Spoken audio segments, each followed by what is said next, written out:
রাসূল সাল্লাল্লাহু আলাইহি ওয়াসাল্লাম ইরশাদ করেন, মান রাআনি ফাকাদ রাআনি, মান রাআনি ফিল মানাম ফাকাদ রাআনি। যে স্বপ্নে আমাকে দেখলো সে কিন্তু সত্যি সত্যি আমাকেই দেখলো। ফাইন্নাশ শাইতানা লা ইয়াতামাসসালু বি, শয়তান আমার আকৃতি নকল করতে পারে না। শয়তান কাউকে স্বপ্নযোগে এসে এই কথা বলতে পারবে না যে আমি নবী, কিংবা অমুক চেহারাটা এটা নবীর। শয়তানের এই ক্ষমতা আল্লাহ পাক দেন নাই। নবীজি বলেন, কেউ যদি দেখলা আমার উম্মত, তুমি সত্যি সত্যি আমাকেই দেখে ফেললা। কেউ কখনো স্বপ্ন দেখেন, বলেন যে আমি দেখলাম নবীজির চেহারা মুবারকটা আমি স্পষ্ট দেখি নেই। একজন ব্যক্তি আমি দেখলাম, চেহারাটা স্পষ্ট দেখি নাই। কেউ বলে যে আমি আওয়াজ শুনলাম, এই তো নবীজি আসলেন, কিন্তু আমি দেখতে পাই নাই। সাধারণত এগুলোর ব্যাখ্যা হয়, এই ব্যক্তি নবীজিকে দেখতে চান, সেই পথে চলতেও থাকছেন, এখনো একটু ভুল বিচ্যুতি একটু কমতি রয়ে গেছে। কোনো ত্রুটি বিচ্যুতি থাকার কারণে নবীজিকে পরিপূর্ণ দেখার তৌফিক হচ্ছে না। আবার নবীর মহব্বতও আছে, এই জন্য কিছুটা দেখেও ফেললো, কিন্তু নবীজির চেহারা দেখে নাই। এবার তার প্রস্তুতি কি কমবে না আরো বাড়বে? এক মুরিদ রওজায়ে পাকে গিয়ে নিজের শায়েখের পক্ষ থেকে রওজা শরীফে সালাম পেশ করছে। রওজার ভিতর থেকে আওয়াজ আসছে, তুমহারে বেদাতি পীর কো ভি মেরা সালাম কেনা, তোমার বেদাতি পীরকেও আমার সালাম বলবা। আসছেন শায়েখ, জিজ্ঞাসা করছেন, সালাম পৌঁছাইছো? জি পৌঁছাইছি। তারপর পরের কথা বলে না যে নিজের শায়েখকে নবীজি বলছেন বেদাতি পীর। আদেশ মনে করে বললেন যে এইরকম একটা আওয়াজ পেলাম। শায়েখ তখন বুঝতে পারছেন যে তিনি বেদাতি পীর বলতে হক মানুষ, সহি মানুষ, কোনো একটা আমলের ত্রুটি ছিল। নবীজি সেটার দিকে ইঙ্গিত করে বললেন, এত ভালো মানুষ, অমুক ভুল কাজটা তো এখনো ছাড়ে নাই, এই জন্য সেটার প্রতি ইঙ্গিত করে বললেন, বেদাতি পীর কো মেরা ভি সালাম কেহনা। লোকটা তো ভালো, কিন্তু একটা কাজ তো এখনো ছাড়ে নাই। আমাদের দাদা হজরত ওয়ালা করাচি রহমতুল্লাহ আলাই, ওনার এক মুরিদ স্বপ্নে দেখছেন রাসূলুল্লাহ সাল্লাল্লাহু আলাইহি ওয়াসাল্লামকে। মুরিদকে বললেন যে বেশ কিছুদিন থেকে তোমার শায়েখের কোনো সংবাদ পাই না। নবীজি স্বপ্নযোগে বলতেছেন, বেশ কিছুদিন থেকে তোমার শায়েখের কোনো সংবাদ আমি পাচ্ছি না। মুরিদ এসে হজরত ওয়ালা করাচি রহমতুল্লাহ আলাইহির নিকট বললেন, এই স্বপ্নে দেখছি। হজরত ওয়ালার সাথে সাথে যারা সাথী সঙ্গী ছিলেন ওনাদেরকে নিয়ে দুরূদ শরীফ পাঠ করা শুরু করছেন। পরে বললেন, আমার দুরূদ শরীফের আমল বেশ কিছুদিন থেকে অসুস্থতার কারণে ছুটে গেছে। নবীজি সেটার দিকে ইঙ্গিত করছেন, তার পক্ষ থেকে কোনো হাদিয়া আসতেছে না। বেশ কিছুদিন থেকে প্রতিদিন দুরূদ শরীফ আসতো, এখন আর তার পক্ষ থেকে দুরূদ শরীফ আসে না। সেই ভাষাটাকে নবীজি বললেন, অনেক দিন থেকে তার কোনো সংবাদ পাই না। আলহামদুলিল্লাহ, আলহামদুলিল্লাহি ওয়া কাফা ওয়া সালামুন আলা ইবাদিহিল্লাযীনা ইসতাফা, আম্মা বা'দ। ফাআউযু বিল্লাহি মিনাশ শাইতানির রাজীম। বিসমিল্লাহির রাহমানির রাহিম। قل إن كنتم تحبون الله فاتبعوني يحببكم الله ويغفر لكم ذنوبكم والله غفور رحيم. صدق الله مولانا العظيم. وقال رسول الله صلى الله تعالى عليه وسلم, من أحب سنتي فقد أحبني ومن أحبني كان معي في الجنة أو كما قال رسول الله صلى الله تعالى عليه وسلم. محترم মুসল্লিয়ান কিরাম, আমি আল্লাহ পাক রব্বুল আলামিনের পবিত্র কালামের অংশ বিশেষ তেলাওয়াত করলাম। এবং হযরত রাসূল করিম সাল্লাল্লাহু আলাইহি ওয়াসাল্লামের একখানা হাদিস শরীফ পাঠ করলাম। আল্লাহ পাক কোরআন শরীফ এবং হাদিস শরীফের কামিল হেদায়েত আমাদের সকলকে নসিব ফরমান।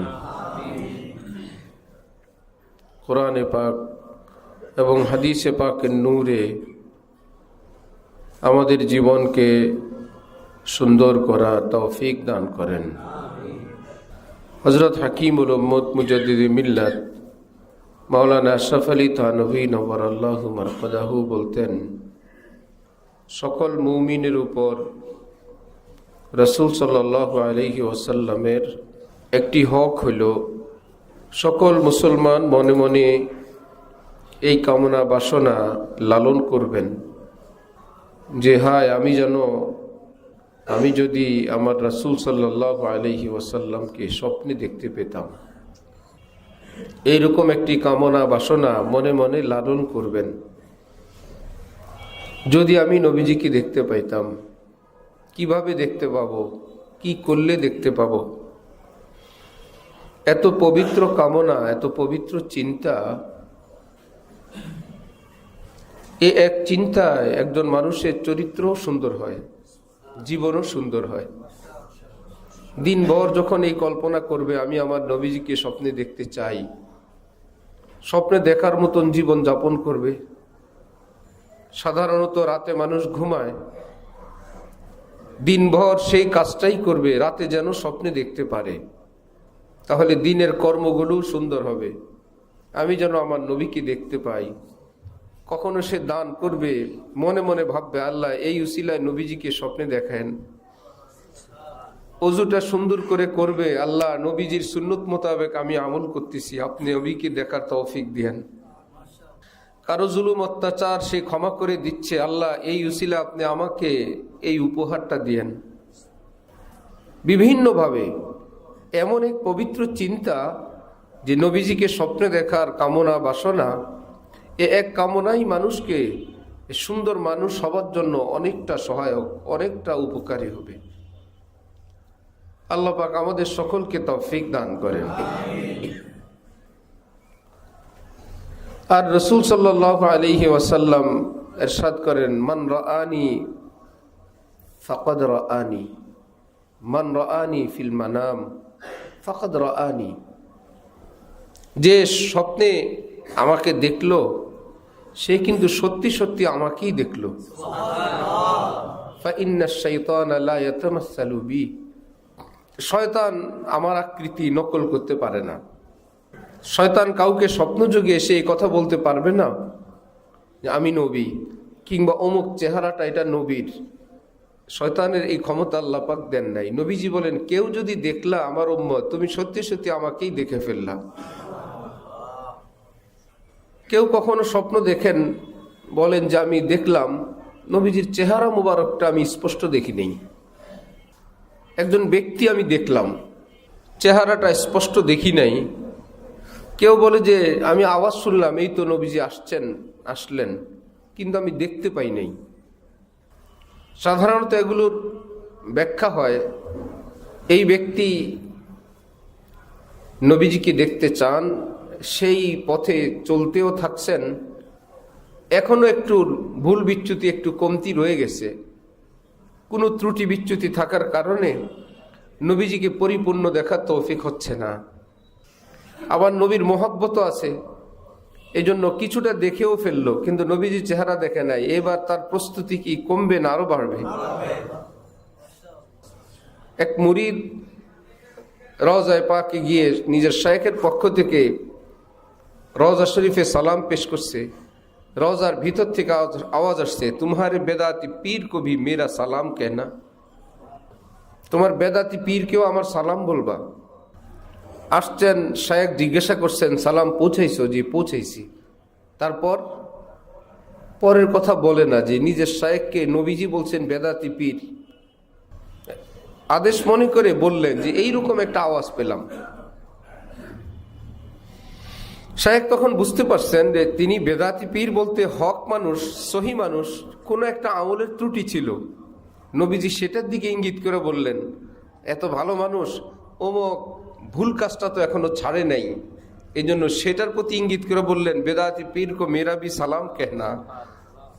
লোকটা তো ভালো, কিন্তু একটা কাজ তো এখনো ছাড়ে নেই। আমাদের দাদা হজরত ওয়ালা করাচি রহমতুল্লাহ আলাই,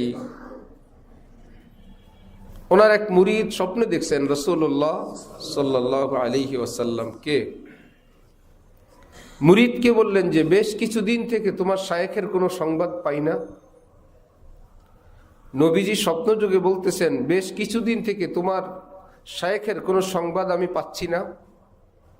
মুরিদ এসে হজরত ওয়ালা করাচি রহমতুল্লাহ আলাই নিকট বললেন, এই স্বপ্নে দেখছি। হজরত ওয়ালার সাথে সাথে যারা সাথী সঙ্গী ছিলেন ওনাদেরকে নিয়ে দুরূদ শরীফ পাঠ করা শুরু করছেন।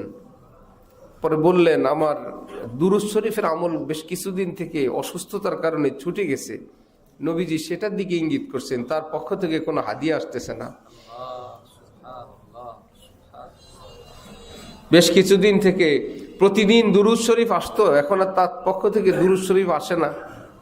সেই ভাষাটাকে নবীজি বললেন, অনেক দিন থেকে তার কোনো সংবাদ পাই না।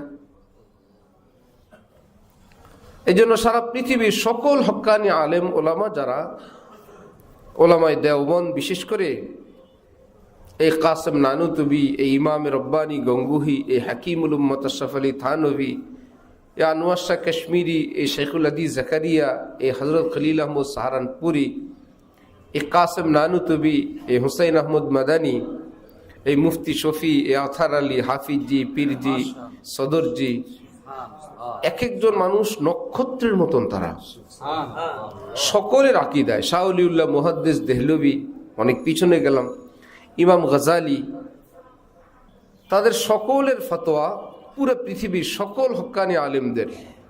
সমস্ত নবীগণ নিজ নিজ কবরে জীবিত আছেন। তারা আল্লাহ পাকের পক্ষ থেকে বিশেষভাবে রিজিক প্রাপ্ত হন, আল্লাহ পাক তাদেরকে রিজিক পৌঁছান এবং তারা সেখানে বিশেষ বন্দিগি করেন।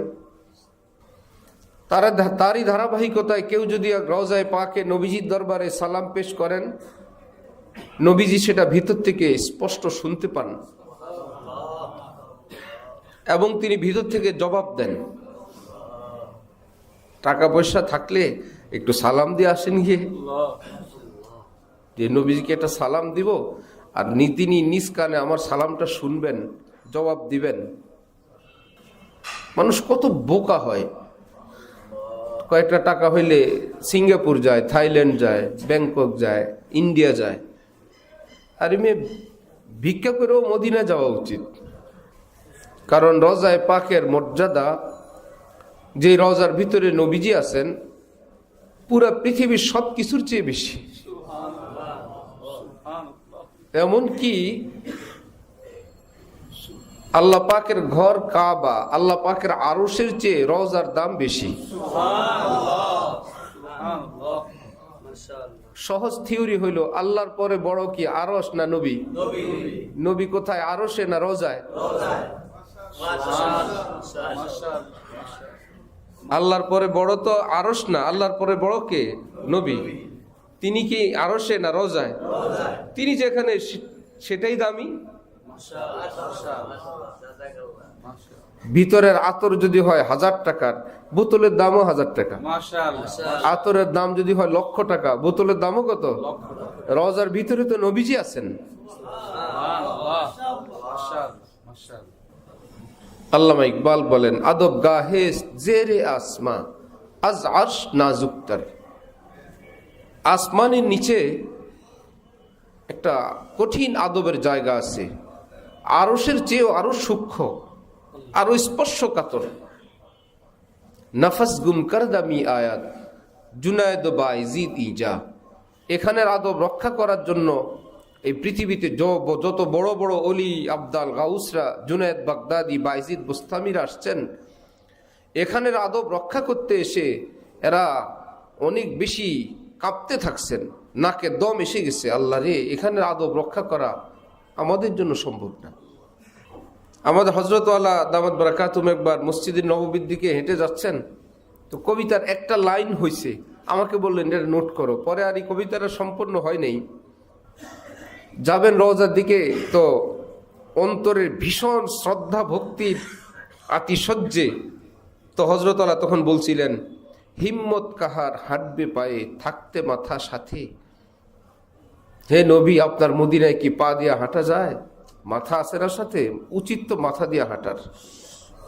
সারা দুনিয়ায় তো পা দিয়া হাঁটি, আপনার মদিনায় কি পা দিয়া হাঁটবো? সাথে মাথা আছে না? উচিত। আল্লাহ যদি তৌফিক দিতেন, আমাকে হিম্মত দিতেন, আমি যদি পারতাম, তাহলে হে নবী আপনার মদিনায় পা লাগাইতাম না। এখানে পা ছোঁয়ানোর জায়গা, এখানে মাথা দিয়ে হাঁটতাম। হযরত ইমাম আবু হানিফা রহমতুল্লাহ আলাইহি ব্যাপারে প্রসিদ্ধ, মক্কা শরীফ থেকে মদিনা শরীফ আসছেন, মাত্র 3 দিন পরেই তিনি রওনা হয়েছেন।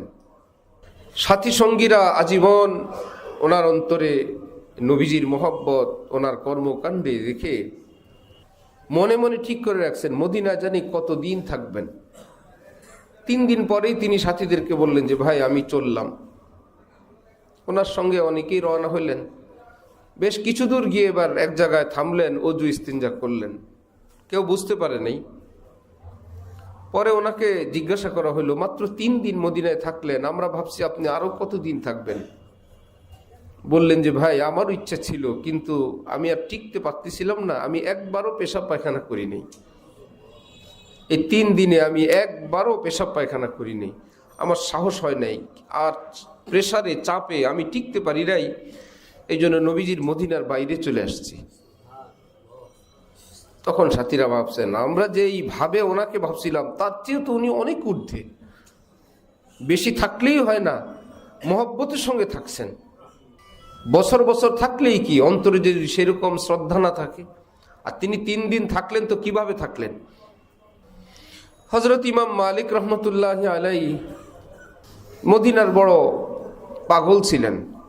উনি ছিলেন আরবের ইমামে আজম, হিজাজের ইমামে আজম ছিলেন ইমাম মালিক। ইরাক, কুফা ওই অঞ্চলে ইমাম আজম নামে ইমাম আবু হানিফা।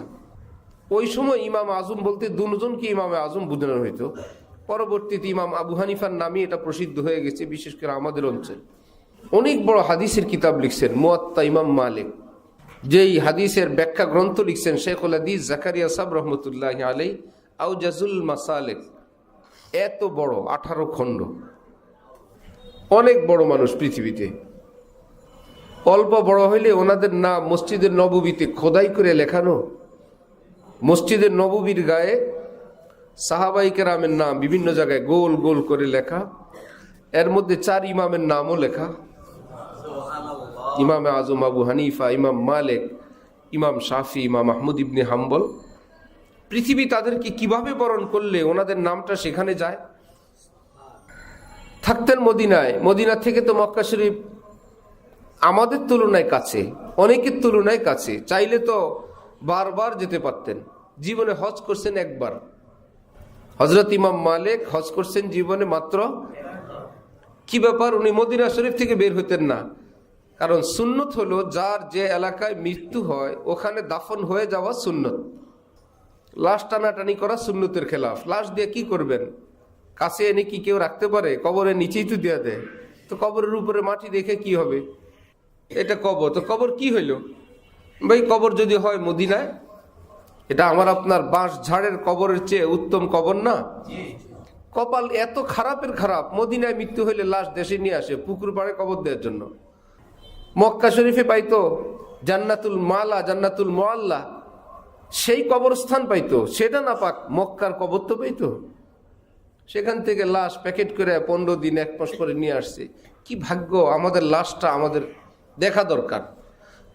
এই জন্য হযরত থানবী বলতেন আবেগ একটা জিনিস সকল মানুষের মধ্যে আছে, আবেগের উপর বিবেককে রাখা চাই। আবেগকে কন্ট্রোল করবে বিবেক, আর বিবেককে কন্ট্রোল করবে শরীয়ত। বিবেককে কন্ট্রোল করবে কে? বিবেকে আসলেও চলবে না, বিবেকের ওস্তাদ আছে। আবেগে আসলে হবে না, আবেগের কি আছে? ওস্তাদ আছে। কে? বিবেক। আর বিবেক পর্যন্তই শেষ না বিবেকের ওস্তাদ আছে? অমুসলিমদের বিবেক পর্যন্ত শেষ। আর মুসলমানদের বিবেকেরও কি আছে? ওস্তাদ আছে। শরীয়ত কি বলে? এদের তো শরীয়ত নাই, এদের মাথায় যা আসে এই পর্যন্তই। আমরা বলি আমাদের মাথার উপরেও মাথা আছে, যার জন্য আমাদের হুকুম আহকাম বিধানাবলী এগুলো আমাদের বানানো না, এগুলো আল্লাহর বানানো। আর পশ্চিমা দুনিয়ায় কাফের মুশরিকদের যত আইন কানুন আসমান থেকে না নিজেদের বানানো, সব নিজেদের বিবেকের বানানো। আর মুসলমানদের আইন কানুন কি বিবেকের বানানো না আসমান থেকে? আসমান থেকে। এই জন্য বেশ কম। আসমানি বিধান জমিনওয়ালারা কতটুকুন সাপোর্ট করতে পারে? কিছু বুঝে, বাকিটা আর কাজ করে না, আর সাপোর্টই করবে না। সাপোর্ট করবে না বলে আল্লাহ পাক বলছেন, খবরদার এটাকে বুঝার জন্য তুমি তোমার মাথাকে কাজে লাগাও না, মাথা হ্যাং হয়ে যাবে, নষ্ট হয়ে যাবে। যে মাথা দিয়ে এটাকে বুঝার চেষ্টা করি। আল্লাহ পাক বলেন, আল্লাযীনা ইউমিনুনা বিল গায়বি, আমার ইমানদার বান্দারা গায়েবের উপর ঈমান আনে। ঈমানের মাধ্যমে আমার কথা, আমার নবীর কথা, পরকালের কথা, অদেখা কথাগুলো তারা বিশ্বাস করে। মাথার মাধ্যমে না, ঈমানের মাধ্যমে। কারণ মাথায় ধরবে না। যাই হোক, আবেগ তো সকলের মধ্যে আছে। আবেগের উপরে বিবেক, বিবেকের উপরে কি? শরীয়ত। আবারও বলছি, আবেগ সকলের মধ্যে আছে, আবেগের উপরে কি? বিবেক। বিবেকের উপর কি? শরীয়ত। সিদ্ধান্ত চূড়ান্ত হবে শরীয়তের পক্ষ থেকে, আবেগেও না, বিবেকেও না। এই জন্য কেউ যদি দূর দেশে ইন্তেকাল হয় আর সুন্নত মোতাবেক সেখানেই দাফন হয়ে যায়, তার আত্মীয় স্বজনরা তাকে সুন্নত মোতাবেক সে এলাকায় দাফন করে দিলেন। হাদিসে পাকে আছে, আল্লাহ পাক ওই মুমিন বান্দা বান্দিকে ডেকে বলেন, সবাই তো নিজের প্রতিবেশীর কাছেই দাফন হয়, তার আত্মীয় স্বজনরা তার দেখাশোনা করে, তুমি তো এমন জায়গায় দফন করা হইলা, সমাধি তো তোমাকে দেখার তো কেউ নাই, তোমার প্রতিবেশী তো কেউ নাই, চলো আমি আল্লাহ তোমার প্রতিবেশী হয়ে গেলাম। তাহলে ওই মুর্দা বেচারার জন্য লোকসান হইল না লাভ হইল? ওই লাভটা থেকে টানাটানি করে তাকে লোকসানের মধ্যে ফেলে না, আল্লাহর প্রতিবেশী বানানো যাবে না, আমাদের প্রতিবেশী বানাইতে হবে। হযরত আব্বাস রাদিয়াল্লাহু তাআলা আনহুর ইন্তেকাল হলে ওনার ছেলে আব্দুল্লাহ ইবনে আব্বাস, অনেকে নিজেদের ছেলের নাম রাখে আব্দুল্লাহ ইবনে আব্বাস। আমরা হাসবো না কানবো না চিৎকার দিয়ে কোনো দিক ভাইগে যাব? আব্দুল্লাহ ইবনে আব্বাস কি একজনের নাম না দুইজনের নাম? একজন হলো আব্দুল্লাহ, আরেকজন কি? আব্বাস। ইবিন অর্থ ছেলে, আব্দুল্লাহ যিনি আব্বাস সাহেবের ছেলে। এই দুইটা মানুষ, বাপ ছেলে দুইজন মানুষের নাম রাখে, আবার মধ্যখানে ইবিন ঢুকায় বলে ওনার নাম কি? আব্দুল্লাহ ইবনে আব্বাস। ঠিক আছে। নাম রাখে বেলাল হাবশি। নাম কি? বেলাল হাবশি। কি নাম না এলাকার নাম? হাবশা একটা জায়গা, আবিসিনিয়া, সাউথ আফ্রিকার। উনি সে এলাকার বাসিন্দা ছিলেন, ওনার নাম কি? বেলাল। হাবশি হইল তার দেশের নাম, এই হিসাবে হইল বেলাল যিনি হাবশার বাসিন্দা। বাঙালির বাচ্চা কি হাবশি না বেলাল বাঙালি? বাংলাদেশি মানুষ কি বেলাল হাবশি হবে না বেলাল বাঙালি? বেলাল বাঙালির নাম রাখে বেলাল হাবশি। কেউ তো জিজ্ঞাসা করে না কাউকে, সব বেটা হয়ে গেছে। টাকা পয়সা হলে তো মুফতি হয়ে যায় সাথে সাথে, কিছুদিন নামাজ পড়লে বক্তাও হয়ে যায়। আর যদি দাওয়াত তবলিগে যাইতে পারে, কিছু ওয়াজ শিখতে পারে, উনি তো মুফতি আজম হয়ে গেছে।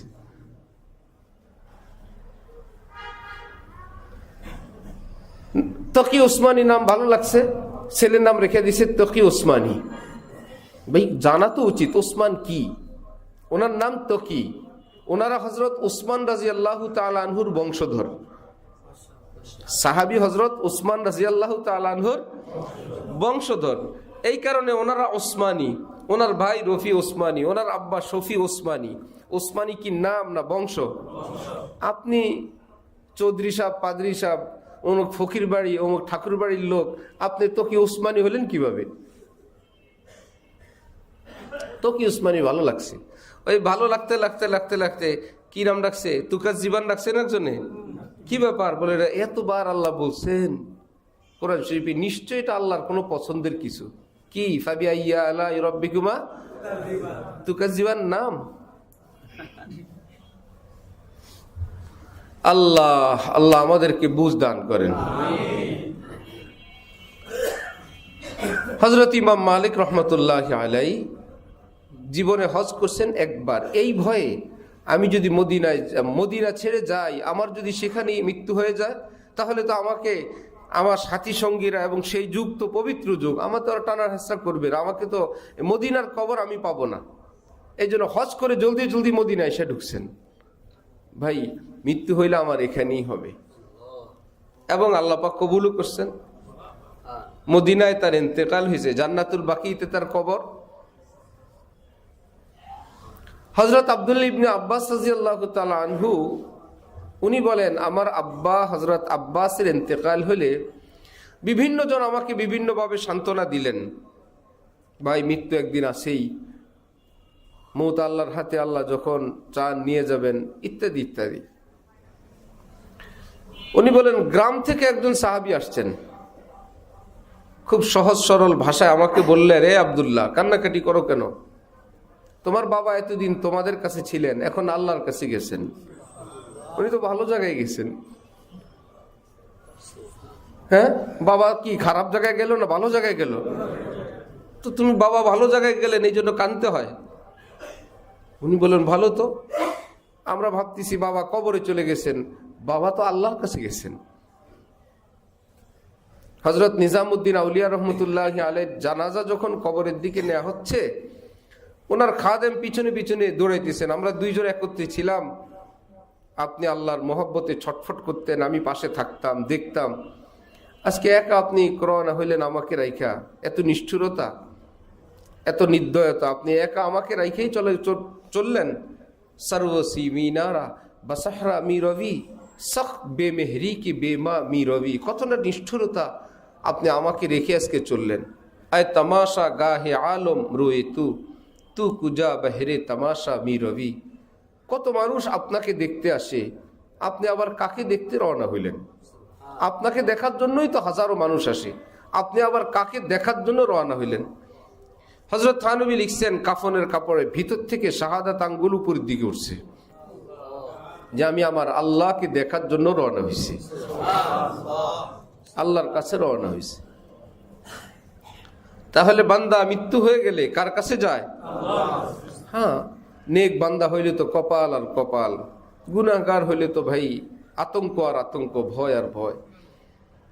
ওই সাহাবী এসে বললেন, আব্দুল্লাহ তুমি কেন কান্না করো? তোমার বাবা তো আল্লাহ পাকের নিকট গেলেন, এতদিন তোমাদের কাছে ছিলেন, এখন তিনি আল্লাহর কাছে গেছেন। আরেকটা কথা শুনো, তোমার বাবা ছিলেন যতদিন, তোমার অভিভাবক হিসেবে তিনি ছিলেন। তোমার বাবাকে উঠায় নিয়ে এখন তোমার অভিভাবক আল্লাহ হয়ে গেছেন। তোমার জন্য ভালো হইল না?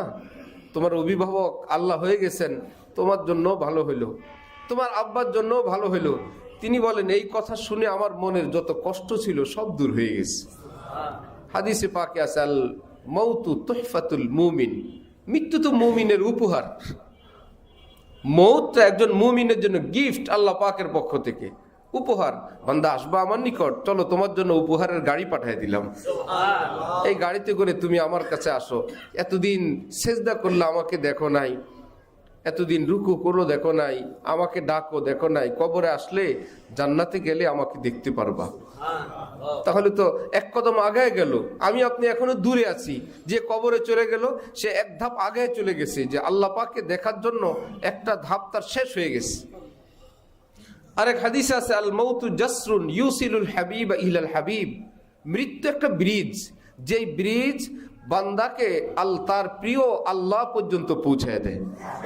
এই ব্রিজটা পার না হইলে সে আল্লাহর কাছে যেতে পারবে না। আমাদের উস্তাদ হযরত মাওলানা আব্দুল মজিদ ঢাকুবি হুজুর রহমতুল্লাহি আলাইহি লালবাগ ছিলেন আজীবন।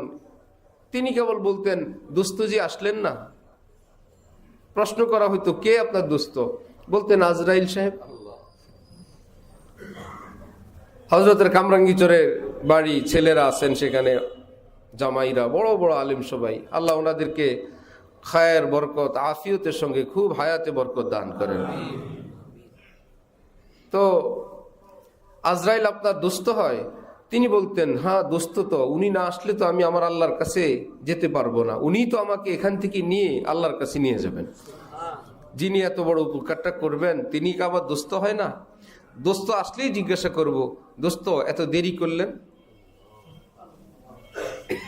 কি? বাকি বক্কা খেয়ে মানুষের টাকা মেরে সব ঝই ঝামেলা হিসাব নিকাশ বাকি রেখে বসে আছে, না প্রস্তুত হয়ে একদম রেডি? আসলেই চলে যাবো, একদম ব্যাগ বুক রেডি করে রেডি, ডাক দিলে আসবো। জিদ্দা আল বালাদ একটা জায়গা আছে সৌদি আরবে, মক্কা শরীফ থেকে আসলে ওখানে গাড়ি গুড়ি নামায় থামায়, এখন ভেঙে চুরে সব একদম খালি করে ফেলছে। তো কতগুলো লোক দেখি ব্যাগ নিয়ে বসে আছে, কেউ মহিলা নিয়ে বসে আছে, কেউ বাচ্চা নিয়ে বসে আছে, এবং বসে আছে যে ঢং ঢাঙে বোঝা যায় অনেক দিন থেকেই বসে আছে। বাঙালিদের কাছে জিজ্ঞাসা করলাম এরা কারা? বললো এরা অবৈধ বাঙালি, পাসপোর্ট কাগজপত্র ভিসা ভুসা নাই, অবৈধভাবে এতদিন থাকছে, মেয়াদ শেষ হয়ে গেছে কবে, কেউ পাসপোর্ট ফেলেই দিছে, এরা এখন দেশে যেতে চায়। তো কোনোভাবেই তো দেশে যেতে পারবে না, প্রসেসিং করে যাওয়া অনেক কষ্টের। একটাই ব্যবস্থা, এদেরকে পুলিশ ধরবে, ধরে কিছুদিন শাস্তি মাস্তি দিয়ে দেশে পাঠায় দিবে। এরা ধরা দেওয়ার জন্য বসে রয়েছে যে আমাদেরকে ধরেন, দেশে পাঠান। পুলিশ যখন টের পাইল সরকারি খরচে ফাও দেশে যাইতে চাও, ধরবো না, এরা ব্যাগ নিয়ে বসে রয়েছে, আমরা ধরেন, ধরে না। দোকানে পাটে, অফিস আদালতে সন্দেহ হইলে কাপত করে ধরে, ধরে অল্প দিনের মধ্যে দেশে পাঠায় দেয়। আর এই বেচারারা দেশে আসার জন্য ব্যাগ নিয়ে বসে রয়েছে, এদেরকে ধরে না। এই বেচারা সব গুছায় গাছে রেডি না, আসলেই খুশি হবে যে যাক আমারে ধরছে, এখন আমারে দেশে পাঠাবে, সে খুশি হয়ে যাবে। ধরলে সে খুশি, ধরে না। হযরত ডাকিব হুজুর এরকম গুছগাছ করে বসেছিলেন, আজরাইল ধরলে আমি খুশি, ধরলেই তো আমার দেশে পাঠাবে। সুবহানাল্লাহ, আমি তো এখানে বেড়াইতে আসছিলাম, এখন তো নিজে যেতে পারবো না, আমাকে ধরলে যে আসবে আজরাইল, সে আইসা আমার আখিরাতে পাঠাইতে পারবে। এই ছাড়া আর কোনো প্রসেস নাই, পদ্ধতি নেই। আজরাইল ধরলে আমি যাইতে পারবো, আজরাইল আসুক না, আসলেই বলবো দোস্ত এত দেরি করলেন। ওনার ছেলে কামরাঙ্গীচরে থাকেন হযরত মাওলানা ইউসুফ আব্দুল মজিদ, তারা মসজিদের খতিব ছিলেন, এখনো জীবিত আছেন। উনি বলছেন যে মৃত্যুর কিছুক্ষণ আগে হঠাৎ আব্বা হাসি দিয়ে বললেন, দোস্ত, সারা জীবন যে বলছিলেন আজরাইল আসলেই বলবেন দোস্ত দেরি করলেন, মৃত্যুর অল্প একটু আগে উনি হাসি দেয়া দরজার দিক তাকে বললেন দোস্ত। তার মানে আজরাইল আসছে, আসার পরে সারা জীবন যে অপেক্ষায় ছিল আজরাইলের দোস্ত বলে ডাক দিবেন, এই দোস্ত বলে ডাক দেওয়ার কিছুক্ষণ পরে হযরতের ইন্তেকাল হয়ে গেছে।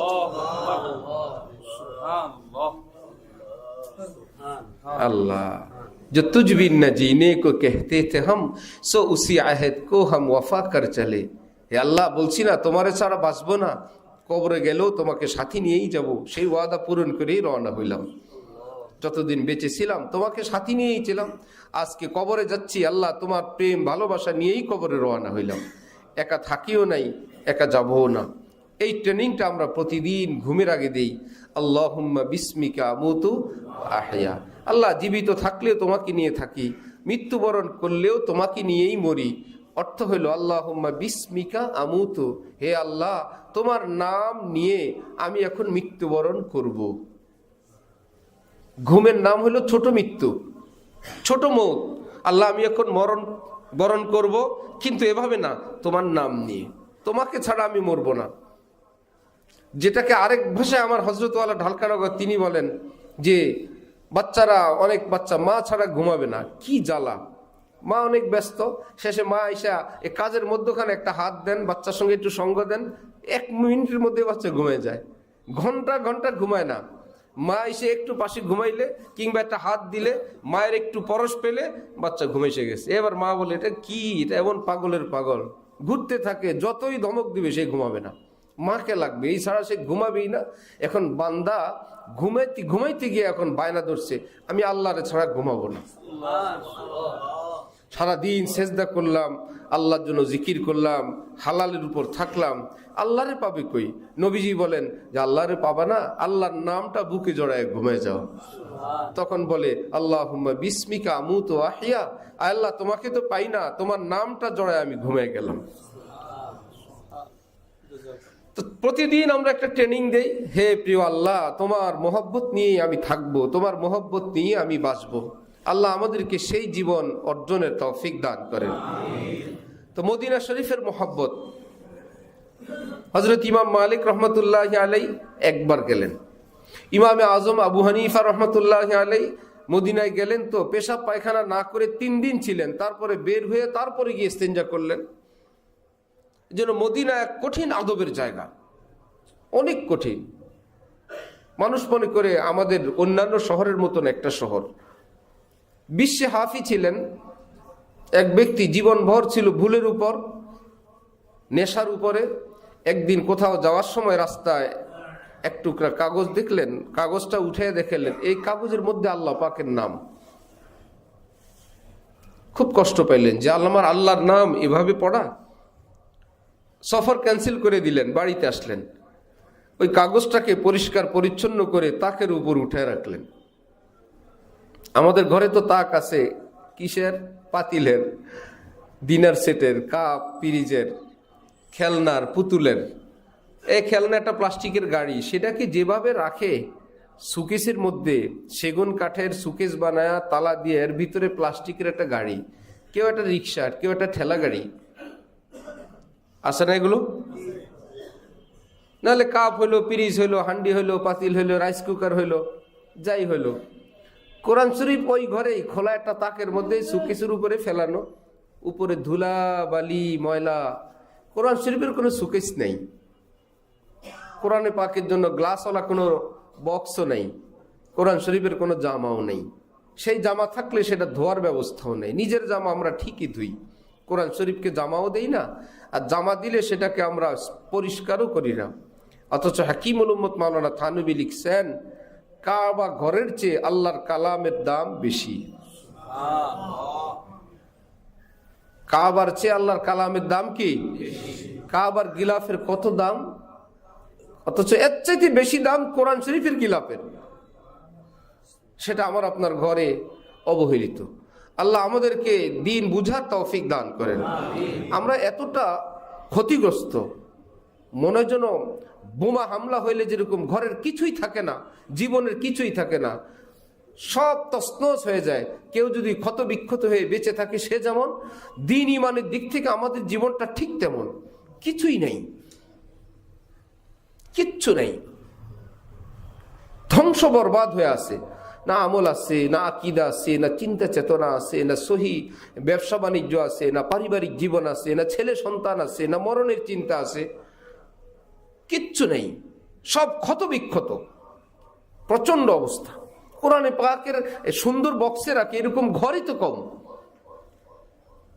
অথচ হাকিমুল উম্মত থানভী লিখছেন, ভারতে কঠিন মহামারী আসছে, ওনাদের এলাকায় সেই মহামারীটা প্রবেশ করলো না, একটা লোকও আক্রান্ত হয় নাই। তিনি বলেন কি ব্যাপার, আশপাশ সব আক্রান্ত হইলো, আমার এখানে একটা রোগী আক্রান্ত হইল না।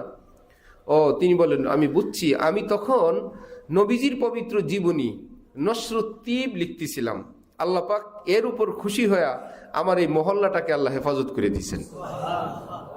তারপর তিনি বলছেন ইনশাআল্লাহ কিয়ামত পর্যন্ত আমার এই কিতাব যেই ঘরে থাকবে, ওই ঘরকে আল্লাহ পাক মহামারীর থেকে হেফাজত করবেন।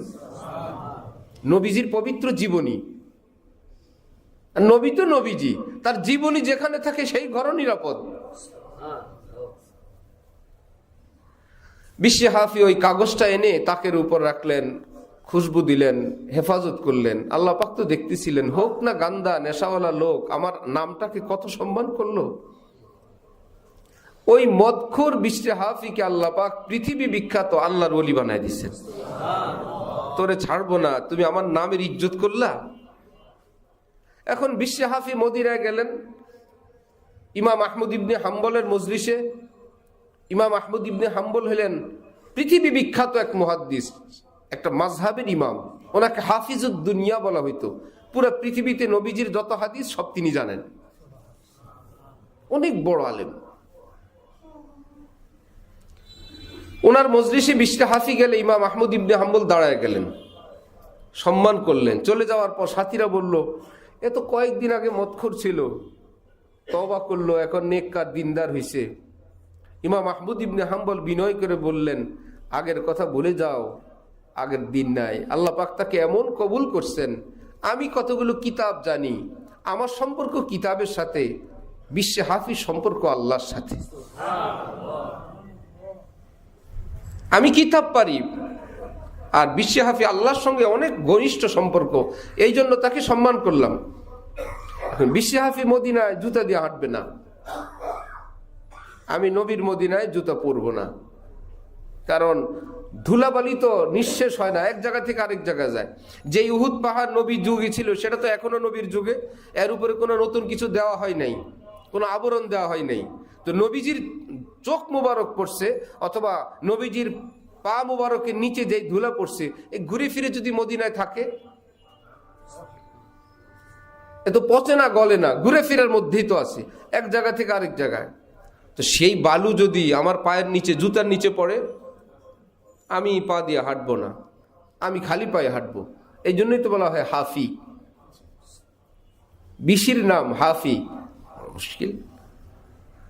এখন বুজুর্গানি দিন বলেন, কত জায়গায় তো নাপাক, পশু পাখিও তো কোনো কিছু রাস্তাঘাটে নাপাক করতে পারে। রব্বুল আলামিন যেই পথে বিশ্বে হাফি হাঁটতেন, ওই পথের নাম নাপাক আবর্জনা কিছু থাকলে আল্লাহ জমিনকে আদেশ করে দিতেন, গিলে খায় ফেলো, আমার বিশির আসবে এই পথে। না হলে বিশিরের পা নাপাক হয়ে যাবে। এজন্য শুরুতে বলছিলাম, হাকিমুল উম্মত থানবী বলছেন, সব মুসলমানের উপরে একটা দায়িত্ব, নবীজির পক্ষ থেকে একটা হক। নবীজি একটা জিনিস আমাদের থেকে পাবেন, সেই জিনিসটা হলো সকলেই মনে মনে এ কল্পনা জল্পনা কামনা বাসনা লালন করবেন, আয় আল্লাহ, আমি যদি আপনার নবীকে দেখতে পেতাম, নবীজিকে যদি স্বপ্নে একবার দেখা দিতেন। এই এক পবিত্র চিন্তা আমার আপনার রোজগারকেও হালাল করবে, আমার আপনার জীবনকেও সুন্দর করবে, চরিত্রকেও সুন্দর করবে, ভাষা আচরণকেও সুন্দর করবে। কারণ এই ভুলের কারণে যদি না দেখি, আল্লাহ যদি অসন্তুষ্ট হয়ে যদি না দেখান, আর একটু সুন্দর করি, এই উসিলায় যদি আল্লাহ দেখাইলেন। এক আল্লাহওয়ালা মানুষকে কিছু ওজিফা দিতেন, আমুল দিতেন, তিনি ছিলেন সেই মানের মানুষ, এই উসিলায় যাকে দিতেন ওই ব্যক্তি নবীজিকে স্বপ্নে দেখে ফেলত। স্ত্রী বললেন, আপনি বিভিন্ন বান্দা বান্দিদেরকে আপনি আমুল দেন, তারা নবীকে দেখেন, তা আমাকে দেন একটা ওজিফা, একটা আমল দেন। তিনি ভাবলেন যে আল্লাহর জন্য একটু কোরবানি করা লাগে, একটু কষ্ট করা লাগে, তো কি কাজটা দিব যেটা তার উপর একটা প্রেশার হয়। স্বামী স্ত্রীকে বললেন, ঠিক আছে, বিয়ের দিনের মতন যদি তুমি সাজুগুজু করে আমাকে দেখাইতে পারো, তাহলে আমি আল্লাহর কাছে দোয়া করব। তিনি নবীকে দেখার লোভে বললেন, ঠিক আছে স্বামী, দেখবেন আমি সাজুগুজু করব, এই উসিলায় যদি আমার নবীজিকে আমি স্বপ্নে দেখি, একদম শাড়ি পরে বয়স্কা নারী, সব সাজুগুজু করে স্বামীকে বললেন যে এই তো আমি, আমার যতটুকুন সাধ্যে ছিল আমি সাজুগুজু করছি, আসেন দেখেন। তিনি দেখলেন যতটা ফ্রিভাবে আমাকে ডাকে দেখার জন্য, তার মনে যেই প্রচণ্ড প্রেশার এবং আঘাত পাওয়া দরকার, সেটা মনে হয় হবে না। আমি দেখলে চুপে চুপে ওই মহিলার ভাইকে নিয়ে আসছেন, মহিলা জানে না। হঠাৎ নিয়ে আইসা বোন যেখানে, বলে দেখেন আপনার বোনের অবস্থা। এবার লজ্জা পাইছেন না তিনি, আর কান্নাকাটি শুরু করছেন যে এভাবে তো কথা ছিল না। ওই আল্লাহওয়ালা ওইদিকে সেজদায় পড়ে আল্লাহর কাছে বলেন, আল্লাহ, এই যে বেচারি এত কষ্ট করলেন আপনার নবীকে দেখার জন্য, আল্লাহ আপনি কবুল করে নেন। ওই রাত্রে আল্লাহ পাক নবীজি জিয়ারত করে দিয়েছেন। জিতনি তুমহারি কোরবানি উতনি খোদা কি মেহেরবানি। আল্লাহর জন্য কোরবানি করলে কোনো বৃথা যায় না। এই পৃথিবীতে হাজারো চেষ্টা প্রচেষ্টা পরিকল্পনা নষ্ট হয়ে যায়, কত প্ল্যান প্রোগ্রাম কাগজে কলমে, বাস্তবে নাই, লাভ লোকসান কত কিছু হয়ে যায়। কত ছেলে মেয়ে নিয়ে কত কল্পনা, কত স্বপ্ন, সব বিনষ্ট হয়ে যায়। আল্লাহ পাক বলেন তিজারাতান লান তাবুর, আমার সঙ্গে ব্যবসা করলে লোকসান হয় না। আমাকে ডাক দিলেও ওটা বৃথা যায় না, চোখের পানি ফেললেও বৃথা যায় না, দান করলেও বৃথা যায় না, উপকার করলেও বৃথা যায় না, ধৈর্য ধরলেও বৃথা যায় না, কারো জুলুম অত্যাচার সহ্য করলেও বৃথা যায় না। আমি আল্লাহ নিজে কালেক্ট করি, আমি সব দেখি, আমি সবটার যথাযথ পুরস্কার দিয়ে দিই। আল্লাহ আমাদেরকে বেশি বেশি সুন্নতের উপর আমল করার তৌফিক দান করেন। কেউ যদি চান যে নবীজির রওজায় আমার নাম বেশি বেশি উচ্চারিত হোক, নবীজির কাছে আমার সংবাদটা যাক, তার জন্য আমল হলো বেশি বেশি দুরূদ শরীফ পড়বেন। নবীজিকে স্বপ্নে দেখতে চাই তো তাকওয়ার উপর চলি, গুনাহ থেকে বেঁচে থাকি, সুন্নত মোতাবেক চলি, আর বেশি বেশি দুরূদ শরীফ পড়ি। দুরূদ শরীফ এমন এক আমল, হযরত থানবী বলেন কোনো আমলের কোনো গ্যারান্টি নাই, दुरूদের গ্যারান্টি আছে। दुरूद ऐसा अमल है जो हमेशा कबूल होता है, कभी रद्द नहीं होता। दुरूद এমন আমল আল্লাহ পাক সব সময় কবুল করেন, ফেরত দেন না, এত প্রিয় আমল। আল্লাহ আমাদেরকে এই নুরানি পবিত্র জীবন অর্জন করার তৌফিক দান করেন। ওয়া আখিরু দাওয়ানা আলহামদুলিল্লাহি রাব্বিল আলামিন।